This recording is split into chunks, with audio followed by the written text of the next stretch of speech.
नमस्कार दोस्तों, जय मां सरस्वती। वॉल्यूम चैप्टर हम लोग करा रहे हैं। इसमें 3 लेक्चर उसमें हो चुके हैं, जिसमें पहले में केवल फॉर्मूले हैं, दूसरे में आए तो घन और घनाभ के बारे में बताया है। उससे नेक्स्ट लेक्चर जो हुआ था वो बेलन और शंकु के बारे में था। आज जो भी बचा है इसमें वो मैं सारा कराना चाहता हूँ। 4 लेक्चर में इसको कंप्लीट। छोटी नॉलेज है, मुझे पता है 30-40 सवाल ही हो पा रहे हैं, मगर फिर भी इस लेवल पर हो जाना चाहिए कि हमें हाँ बेसिक नॉलेज है। मैं पूरी कोशिश कर रहा हूँ। आज मैं पहले बता दूं हम क्या क्या कराने वाले हैं। आज हमारे टॉपिक में रहेगा गोला, आज कराएंगे अर्ध गोला, आज होगा प्रिज्म और पिरामिड। इनके क्वेश्चन रहेंगे आज। इनसे संबंधित प्रश्नों को ही इसमें रखा गया है। 10 क्वेश्चन है, मैं कराना शुरू करता हूं। क्वेश्चन नंबर पहला देखिए, 6 सेमी व्यास के एक गोले को पिघलाकर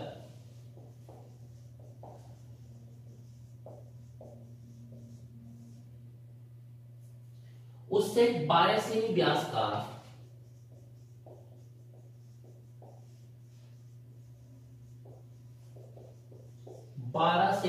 का शंकु बनाया गया है।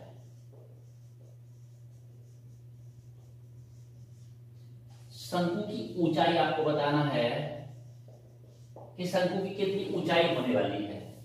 अब देखिए क्या है कि 2 आकृतियां हैं, पहली आकृति दूसरे में कन्वर्ट हुई है, तो दोनों की वॉल्यूम बराबर होनी चाहिए। तो यहां से हम लोग चीज कैसे देख रहे हैं, पहले मेरे पास एक गोला है, गोले को मैंने कन्वर्ट कर दिया है और उससे शंकुकोण बना दिया है। इस पेयर को किस में कन्वर्ट कर दिया है, शंकु में। इसका आयतन हम लोग जानते हैं 4/3 पाई r की 3, और ये जानते हैं पाई r² h ऐसे। अब इसमें दोनों की r अलग अलग है। गोले में आइए, उसका व्यास 6 सेमी है तो त्रिज्या 3 होगी, तो यहाँ 4/3 पाई और 3 गुणा 3 गुणा 3। r रेडियस दिखाने का सिंबल होता है। r का वैल्यू हर जगह एक सा नहीं हो सकता, अलग अलग आकृतियों के लिए r का वैल्यू भी अलग होगा। जैसे यहाँ आइए, 1/3 पाई का वैल्यू रखने की जरूरत नहीं है। जब दोनों और पाई आए हो तो वो अपने आप कटेगा, वैल्यू रखने की जरूरत नहीं है। r देखो, शंकु के r के बारे में बात करते हैं। देखो शंकु को यहां बताया गया 12 सेमी व्यास, ये 2r का वैल्यू 12 है, तो r का वैल्यू कितना आएगा 6।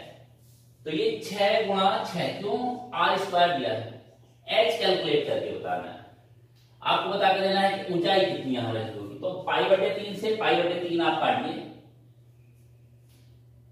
ये 6 6 36 होगा, और ये 9 चौक 36, 3 दिया 9 चौक 36, 6 6 36। उधर h बचता है और इधर 3 बचता है, तो ऊंचाई शंकु की 3 सेंटीमीटर हो जानी चाहिए। सवाल देखिए सर, मैं तो अपनी कोशिश कर रहा हूं कि हल्का और बिल्कुल लो स्पीड में पढ़ाने की आप लोगों को, लेकिन आपको लगता है कि हम नहीं समझ पाए एक बार में, तो दोबारा करके देखें सर, और करें जरूर। इस टाइम आप लोग थोड़ा बहुत भी इनसे अवेयर रहना बहुत जरूरी है। हम लोग ही नहीं, पूरा विश्व देख रहा है कोरोना में किस तरह अर्थव्यवस्था को, पढ़ाई की व्यवस्था को, खाना पीना लोगों को परेशान किया है। उसमें हम कैसे अपने काम को कैरी ऑन कर पाएंगे, ये सब देखने वाली बात है। क्वेश्चन नंबर 2 पर आ रहा हूं। 9 सेमी, ज्यादातर इस तरह क्वेश्चन आते हैं। 9 सेमी त्रिज्या वाले एक गोले को पिघलाकर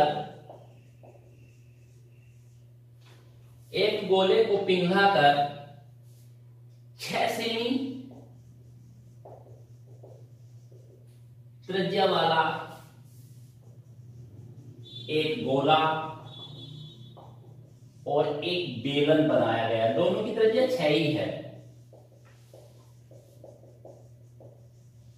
यहां पर आपको बेलन का जो हाइट होगा वो बताना है। क्वेश्चन देखिए, मैं थोड़ा सा शॉर्ट कर देता हूँ बाद में। एच का क्वेश्चन मार्क लगा दिया, इसको हिंदी में ऐसे लिख सकते हैं तब बेलन की ऊंचाई कितनी होगी, बेलन की ऊंचाई ज्ञात कीजिए, कोई मतलब नहीं, समझ लेना।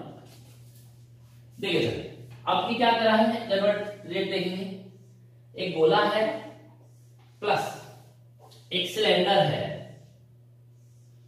बेलन, ये कन्वर्ट हुआ है। अब देखो सर यहां से आपको देखना है, इसकी 9 सेमी त्रिज्या है, r बराबर 9, यहाँ r बराबर 6 और यहां भी r बराबर 6, इसकी ऊंचाई बता कर देना है बस।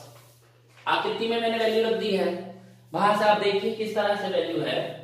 यहां से देखो मान रख रहा हूं इसका 4/3 पाई, r की 3 की जगह 9 गुणा 9 गुणा 9, आयतन कितना होता है 4/3 पाई r की घात 3। अब r की 3 की जगह यहां उसकी त्रिज्या का वैल्यू रखेंगे, त्रिज्या कितनी है 9 गुणा 9 गुणा 9। आगे आ जाइए सर, इससे गोला बनाया तो ये भी 4/3 होगा, दोनों का आयतन बराबर रख रही है, बड़े वाले का और इन दोनों छोटे वालों का, पाई 6 गुणा 6 गुणा 6।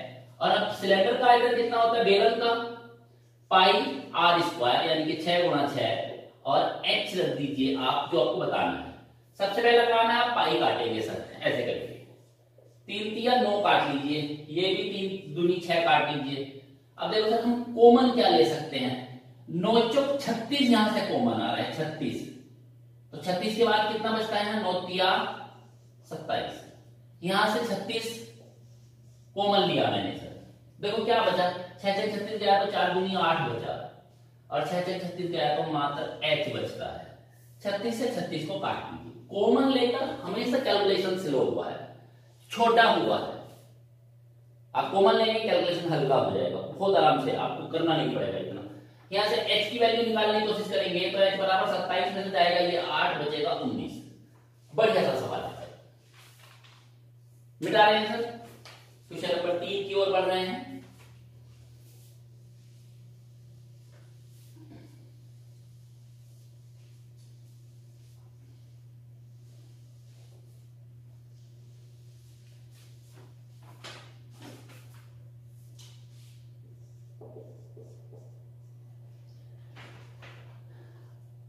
आठ सेमी त्रिज्या की गेंद है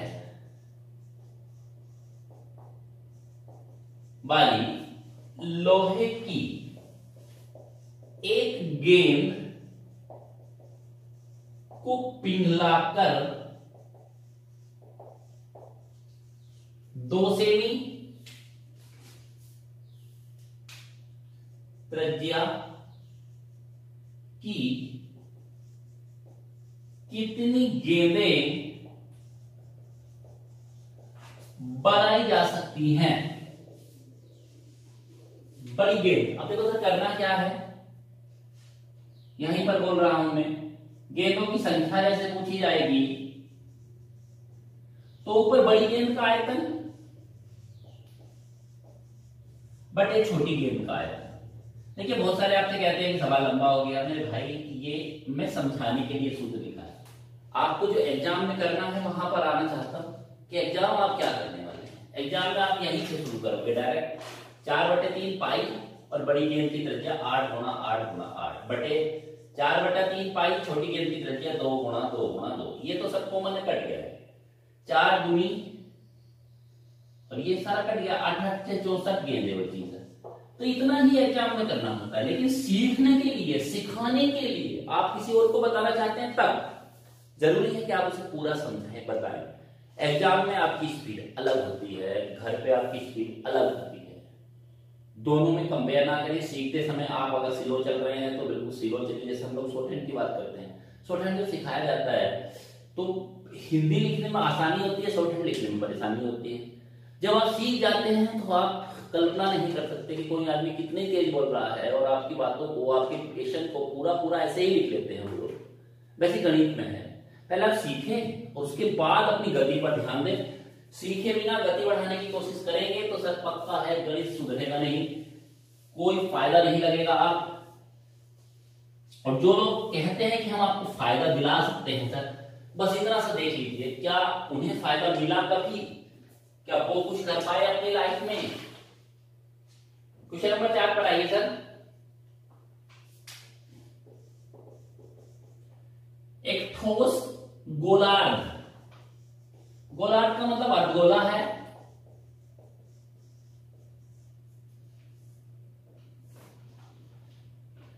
का आयतन उसके संपूर्ण पृष्ठ के बराबर है।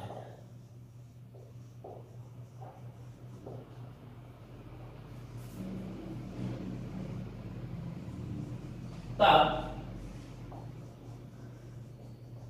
त्रिज्या बताकर देनी कितनी इकाई त्रिज्या है। देखो सर जैसे अभी त्रिज्या के आगे क्या लिखाना चाहिए, सेंटीमीटर मीटर कुछ आना चाहिए तो, लेकिन यहां पर नहीं दिया है तो फिर वो आप मीटर सेंटीमीटर ना लिख के उसके आगे इकाई लिखेंगे। इकाई लिखा आता है कभी कभी ऑप्शन में देखते हैं, इकाई आ गया।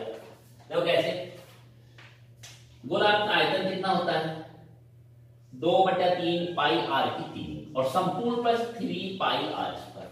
मैं पहले से बता चुका हूं, ध्यान दें आप जरा। मैंने कहा था जो अर्धगोला कटोरा टाइप का होता है, ये इस तरह का चित्र मैंने बताया।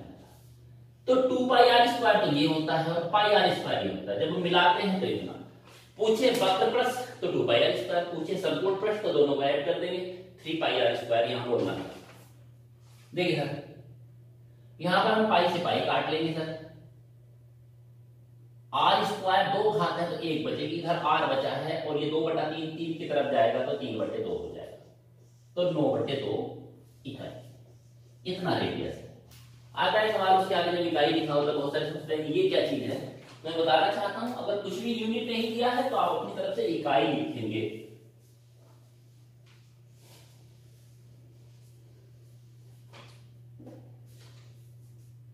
क्वेश्चन नंबर 5 पर आइए। एक अर्धगोलाई की कुल सतह का क्षेत्रफल,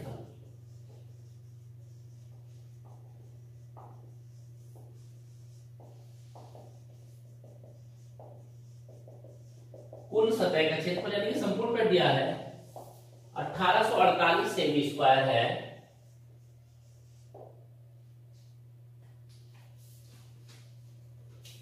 तब इसका व्यास क्या होगा।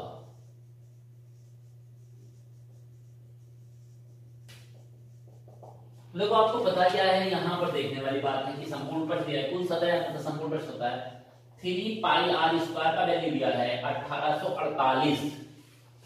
3 पाई आर स्क्वायर का वैल्यू कितना दिया है 1848। वैल्यू रखना शुरू करेंगे, 3 पाई की जगह 22/7 आर स्क्वायर 1848। पहले 3 से काट लीजिए, 3 छंग 18, 3 ही करना 3 और 3 छंग 18। अब मैं काटना चाहूंगा यहां पर 11 से 11 दूनी 22, 11 पंजे 55 और 11 छंग 66 और 2 से काटिए 28। इधर बचता है आर स्क्वायर, इधर है 7 गुणा 28। अब देखिए यहां से आप गुणा करने के बाद भी इसकी वैल्यू निकाल सकते हैं, मुझे कोई प्रॉब्लम नहीं है। लेकिन हमेशा ये देखें अगर स्क्वायर या 3 घात है तो टुकड़े करना बहुत अच्छा रहता है कि फैक्टर कैसे करें। तो 7 ये है, इसको 4 गुणा 7 लिख सकते हैं। अब देखो जरा यहां से देखिए, जैसे आर निकालना है तो 2 7 का एक 7 आएगा, 4 का 2 आएगा, 7 दूनी 14 हुआ। हमसे पूछा था व्यास कितना होगा, डायमीटर, तो 2 गुणा 14 28 सेंटीमीटर इसका व्यास है।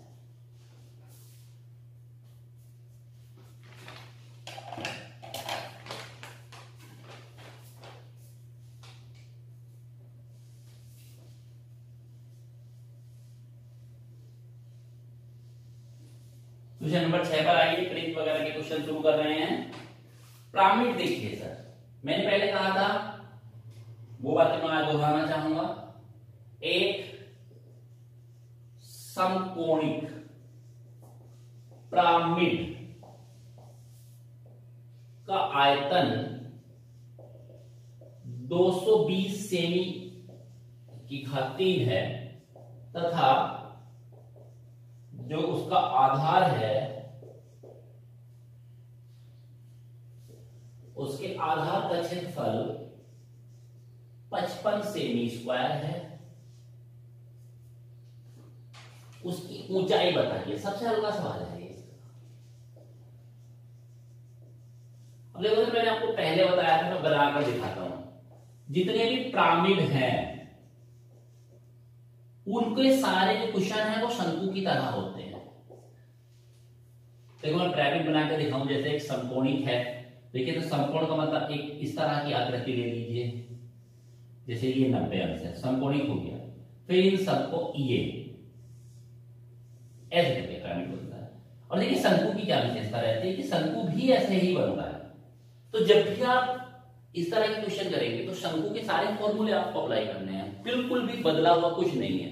तो आप पिरामिड और प्रिज्म के फॉर्मूले ना सीखें, शंकु के सीखें तो पिरामिड के आ जाएंगे, बेलन के सीखोगे तो प्रिज्म के आ जाएंगे। बस इतनी सी बात मैं आपको बताना चाहता हूँ। देखो जैसे शंकु का आयतन निकालना होता तो क्या फॉर्मूला होता आयतन का, 1/3 आधार का क्षेत्रफल और गुणा ऊंचाई, और बराबर दे रखा है सर 220। अब देखो सर मैं पहले बताऊं, जैसे इसको हम इसका आयतन के बारे में लिखते थे, देखो 1/3 पाई आर स्क्वायर ऐसे लिखते थे। तो पाई आर स्क्वायर तो आधार का क्षेत्रफल होता है, क्योंकि आधार इसका ये है, आधार इसका त्रिभुज है, इसमें आधार भी रहता है। तो बस फॉर्मूला वही है, आपको कुछ नया नहीं पढ़ना है। उसी फॉर्मूले को आप आगे अगर जाते हैं तो उसी को आपको देखना है। वो फॉर्मूला आप ठीक से सीख पाए, शंकु को और बेलन को सही से सीख पाए, तो बेलन कन्वर्ट हो जाएगा प्रिज्म में और शंकु कन्वर्ट हो जाएगा पिरामिड में। बिल्कुल कोई नया काम नहीं करना है। तो 1/3 यहां रखेंगे, आधार का क्षेत्रफल देखिए वहां से कितना दिया है 55, ऊंचाई आपको बताना है 220। 11 से काट लीजिए, 11 पंजे 55, 11 दूनी 22 20, 5 से और काटेंगे 4, तो h बराबर हो जाएगा 4 दिया 12 से। पहले कह रहा हूं सर कि प्रिज्म और पिरामिड चित्रों पर ध्यान देना है एक तो, और आपको करना है। पिरामिड और प्रिज्म कराते समय बहुत सारे टीचर है ना आपको होपलेस करने की कोशिश करते हैं कि आओ पिरामिड पढ़ाएंगे, इसके फॉर्मूले ऐसा होते हैं वैसे होते हैं। बस आप तभी सोचते हैं कि कहीं ना कहीं हम फंस रहे हैं। और गणित में जहां आप फंसने लगे आपका मन वहां से हट जाएगा, आप कहें यार गणित अच्छा विषय नहीं है, कुछ और नहीं हो सकता क्या, नेक्स्ट ऑप्शन क्या है सर। और गणित इतना अच्छा विषय है सर, मैं इसलिए नहीं कह रहा हूं कि मैं गणित पढ़ाता हूं, लेकिन गणित इतना अच्छा विषय है कि आप एक बार करना शुरू करेंगे तो आपको कहीं ना कहीं आनंद प्राप्ति होगी। बस चलिए क्वेश्चन नंबर चलते हैं। एक क्वेश्चन में इसमें करा रहा हूं आपको, एक लंब प्रिज्म है इस बार, क्वेश्चन नंबर 7 करा रहे हैं। एक लंब प्रिज्म का आधार 6 सेमी भुजा वाला समबाहु त्रिभुज है। पहले से बता दिया है प्रिज्म है तो सूत्र बेलन के लगेंगे। समबाहु त्रिभुज है, इसका आयतन भी दिया है 108 सेमी क्यूब है। इसकी ऊंचाई आपको बता कर देंगे। अब देखो पहले मैंने कहा है प्रिज्म का क्षेत्रफल आपको लगाना है, प्रिज्म। तो प्रिज्म का आयतन जैसे क्या होता है, तो बेलन का आयतन क्या होता था, जो आयतन का फॉर्मूला है वो आप क्या लगाने वाले हैं, आधार का क्षेत्रफल गुणा ऊंचाई। वापस आइए जरा, मैं कुछ कहना चाहता हूं तो आपसे। ये पाई आर स्क्वायर एच लिख देते हैं, ये आधार का क्षेत्रफल है और गुणा ऊंचाई है। तो प्रिज्म के फॉर्मूले में हमने बेलन से सीखा है।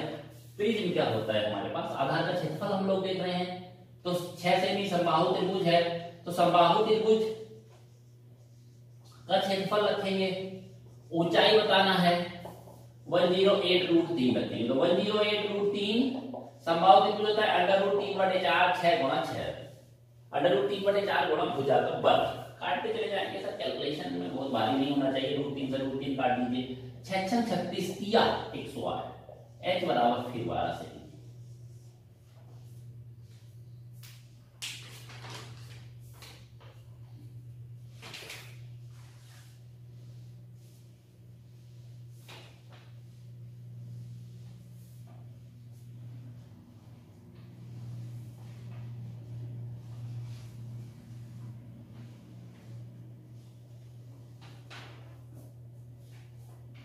क्वेश्चन नंबर 8 पर आ जाइए।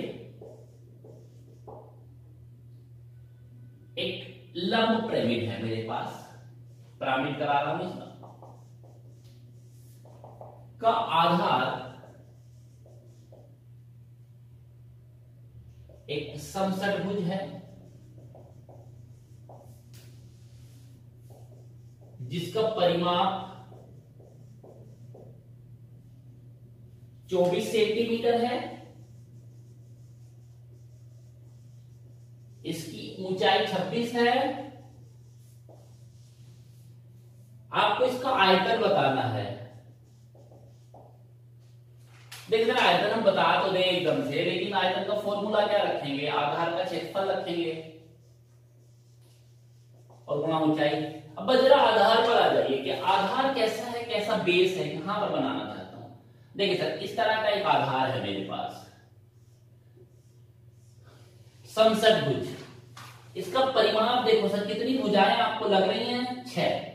तो 6a बराबर 24 दिया है, a बराबर 4 है, और इसका जब क्षेत्रफल हम निकालते हैं तो 1 2 3 4 5 6 6 समबाहु त्रिभुज एक समषटभुज का निर्माण करते हैं। तो 6 समबाहु त्रिभुजों का क्षेत्रफल निकाल लीजिए तो वो बराबर हो जाएगा समषटभुज के क्षेत्रफल के। देखो सर यहां रखना है, पहले तरीन सा सवाल है, क्योंकि वहां से आपने सीखा है वो इधर रखना है। √3/4 गुणा 4 गुणा 4, ये तो हो गया एक समबाहु त्रिभुज का। इसको 6 से गुणा कर दीजिए तो पूरे समषटभुज का, और ऊंचाई की जगह 26 दिया था वो रख दीजिए। कोई नया काम आपने किया नहीं होगा सर, ऐसा नहीं लग रहा है कि आपने कुछ नया काम यहाँ किया है। बस गुणा कर दीजिए, ये कटा है, एक बार इसको कर दो, देखो √3, ये आ रहा है 26 दूनी 52 दूनी 104 और गुणा 6। देखिए गुणा करें जरा मेरे साथ, 6 का 6, सॉरी 6 चौक 24 का 4 हासिल लगे हैं सर।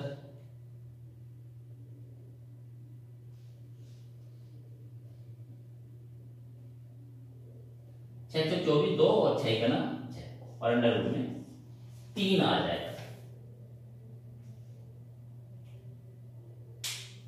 सॉरी पिरामिड है, थोड़ा सा ध्यान दीजिए सर। 1/3 आंसर मैच नहीं खा रहा था, 3 दूनी 6 कर दीजिए, 208√3। मैं प्रिज्म की तरह सोचता चला गया, पिरामिड कोई बात नहीं, बस वही है कि पिरामिड है तो 1/1/3 आपको करना है। प्रिज्म वही होता है और वो 1/3 कर दिया करना। वापस आइए,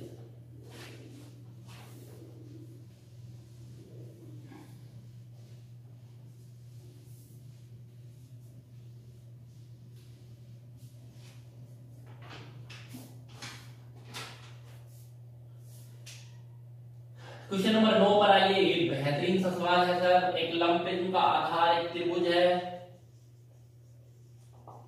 ये दोनों सवाल बहुत बेहतरीन। एक त्रिभुज है जिसकी जो भुजाएं हैं वो दी हैं सर आपको 9 12 15 हैं। प्रिज्म का कुल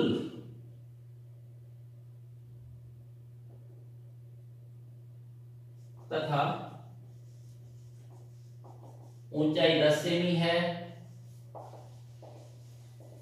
प्रिज्म का कुल पृष्ठीय क्षेत्रफल बताइए। बात करूंगा सर आपसे इसके बारे में, देखो पहले चित्र पर आ जाइए। इस तरह से एक संपूर्ण त्रिभुज है, ये प्रिज्म है। ऊपर वाला हिस्सा ये और ये बिल्कुल सेम होगा। अब जैसे अब आप बेलन का संपूर्ण पृष्ठ बताइए। बेलन का संपूर्ण पृष्ठ देखो क्या होता है। संपूर्ण पृष्ठ बताना है, आपको डरना नहीं है बस। यहां अगर आपको ये लगने लगा मन में अरे यार बड़ा लंबा सा बता रहे हैं कुछ, बस वो देखना बेलन का क्या होता था। देखिए वक्र पृष्ठ प्लस दोनों मुंह का क्षेत्रफल। अब देखो जो वक्र पृष्ठ होता था वो होता था 2πr, तो परिमाप गुणा ऊंचाई। बेलन में देखो 2πr, ये तो परिधि है और ये ऊंचाई है, यही तो पढ़ते थे। और इसका दोनों मुंह का मैं भी निकालने वाला हूं। देखो सर इसकी भुजाएं जो हैं उनसे आपको पता चलता है कि ये भुजाएं हैं 9 12 15, ये संपूर्ण बनाने वाली भुजाएं हैं। तो ये त्रिभुज का कितना क्षेत्रफल आएगा, 1/2, आधार 9 है और ये 12। ये आधार है, ये लंब है, ये कर्ण है। 9 का वर्ग 12 का वर्ग बराबर 15 के वर्ग के, 9 12 15 संपूर्ण बनाने वाले हैं। तो यहां से देख लीजिए सर, काट दीजिए 6 9 6 14। एक मुंह 54 है, दूसरा मुंह भी 54 हो जाएगा, तो दोनों 54 तो ये दो मुंह हो गए, तो 2 गुणा 54 आ जाएगा सर ये दोनों मुंह के क्षेत्रफल। और जो बीच का पद प्रश्न है, परिमाप देखिए सर, परिमाप कितना होगा, तीनों भुजाओं का योग 9 12 15, ऊंचाई कितनी 10, और ये कितना 54 दूनी 108, इनको जोड़ लीजिए सर, 15 12 27 और 9 36, 360 तो ये आ जाएगा सर, 15 12 27 27 और 9 360 ये, और 108 ये 468 आने वाला है सर आपका। कैलकुलेशन कभी कभी ऐसा हो जाता है, मैं कैलकुलेशन गुणा भाग कर रहा हूं क्योंकि मैं भी कैमरे के सामने हूं सर, तो कहते हैं जल्दी से कभी हो जाता है, तो देखिए जरा उसको, माइनर मिस्टेक है सर, बिल्कुल छोड़ने की कोशिश करें सर, थोड़ा बहुत जानते हैं, ज्यादा मास्टर बनने की कोशिश कभी की नहीं है और मास्टर बन नहीं पाएंगे, लेकिन सर जितनी हेल्प है एज ए टीचर बने हैं सर, अभी अभी हम लोग विद्यार्थी के तौर पर जीवन जिया है ज्यादा, वो सब आपके सामने रखना चाहते हैं। आज का फाइनल क्वेश्चन है सर, ये सबसे बेहतरीन है, लास्ट में है तो बढ़िया होना चाहिए, लास्ट बॉल पर 6 मारेंगे आप। एक 10 मीटर भुजा वाले वर्गाकार मैदान पर 12 मीटर ऊंचा पिरामिड आकार का तंबू लगाना है, आकार का तंबू लगाना है, इसमें कितने वर्ग मीटर कपड़े की आवश्यकता है। देखते रहिए सर जरा आप सही से, मैं चित्र पर ज्यादा फोकस करूंगा। ये मेरे पास एक वर्ग है, इस पर ऐसे करके यहां से लेना है सर आपको, ये तंबू बनने वाला है, नीचे से ये ऐसा रहेगा, ये इसका आधार है सारा। अब देखो सर हमें एक बात यहां सीखनी है, जैसे पहले ही आपको बोल दिया था कि अगर पिरामिड कहीं दिया है, पिरामिड अगर कहीं दिया है तो पिरामिड में फॉर्मूले शंकु के लगने वाले हैं, तो शंकु का वक्रपृष्ठ देखो सर, यहां पर देख लो, पाई आर एल होता था, ये पाई आर क्या है, 2 पाई आर का आधा, परिमाप कितना होता था नीचे वृत्त का 2 पाई आर, ये 2 पाई आर का आधा है, आधा हाफ, तो ऐसे लिखते हैं सर, पिरामिड का जो वक्रपृष्ठ होगा वो कपड़े के बराबर होगा। देखिए 1/2 गुणा परिमाप, आधार का जो परिमाप है, और गुणा तिरछी ऊंचाई लेंगे, इस बार जरा तिरछी ऊंचाई निकालते हैं। अब देखो सर सबसे ज्यादा मेहनत ये तिरछी ऊंचाई निकालनी करनी है। आप देखिए सर 1/2 परिमाप कितना है वर्ग का, 10 गुणा 4, ये तो होता है 4a, तिरछी ऊंचाई। अब देखो सर मैं तिरछी ऊंचाई यहां से निकाल पाऊंगा, ये है ऊंचाई इसकी, यहां तक बीचों बीच से सेंटर से, ये कितनी दी है 12, ये कितनी दी है पूरी 10, तो ये तिरछी ऊंचाई ये वाली होती है सर, बीचों बीच यहां तक आ जाए, ये एल है, ये एल नहीं हो सकती सर, ये तिरछी ऊंचाई नहीं है कोने से, बिल्कुल बीचों बीच पृष्ठ से आप नापेंगे, वो है तिरछी ऊंचाई, सीधी ऐसी चली जाएगी कोने तक, तो हमेशा ये ध्यान करना। अब देखो सर ये 12 है, ये 5 है, ये 12 है पूरी, ये 5 है, तो श्रीमान ये एल निकालना होगा आपको, तो 12 का वर्ग 5 का वर्ग 144 50 169 बराबर कितना 13, उठा के यहां 13 रख दीजिए। हल्का सा सवाल था सर, देखिए 13 दूनी 26, 260 वर्ग मीटर कपड़ा लाएंगे आप, आपका तंबू तैयार हो जाएगा। ठीक है सर।